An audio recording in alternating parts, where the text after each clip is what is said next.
ಮುಂದೆ ಮಿಥುನ ರಾಶಿ. ಮಿಥುನ ರಾಶಿಗೆ ಅತ್ಯುತ್ತಮವಾಗಿರ್ತಕ್ಕಂತಹ ಮಾಸ. ಜನ್ಮದಲ್ಲಿ ಉಚ್ಚ ಗುರುಪ್ರವೇಶ, ಅತ್ಯುತ್ತಮವಾಗಿರ್ತಕ್ಕಂತಹ ಧನಯೋಗ. ಜನ್ಮದಲ್ಲಿ ಗುರು ಇದ್ದರೆ ಒಂದು ರೀತಿಯ ಪ್ರೆಷರ್ ಕ್ರಿಯೇಟ್ ಆಗುತ್ತೆ ಅಂತಂತಾನೆ ವಿಚಾರ. ಪೂರ್ಣ ಫಲ ಬರೋದು 2ನೇ ಮನೆಗೆ ಹೋದ ಮೇಲೇ.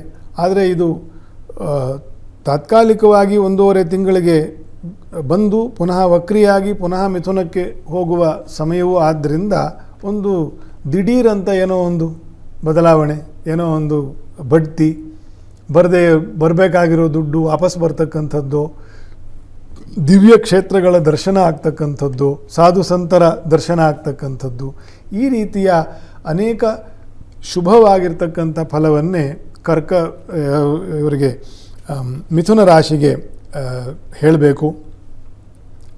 ಮಿಥುನ ರಾಶಿಯಿಂದ ಅತ್ಯುತ್ತಮವಾಗಿರ್ತಕ್ಕಂತಹ ಧನಯೋಗ, ಆರೋಗ್ಯದಲ್ಲಿ ಸುಧಾರಣೆ, ಕೀರ್ತಿ, ನಾನು ಹೇಳಿದಂತೆ ಗುರುಕ್ಷೇತ್ರಾದಿಗಳ ದರ್ಶನ ಯೋಗ ಇತ್ಯಾದಿಗಳನ್ನೆಲ್ಲ ಮಿಥುನ ರಾಶಿಯವರಿಗೆ ಇದೇ ರೀತಿಯ ಒಂದು ಫಲವನ್ನು ಕರ್ಕ ರಾಶಿಯೂ ಕೂಡ ನಾವು ಮುಂದುವರೆದು ಹೇಳುವ ಫಲವೇ ಇದೆ.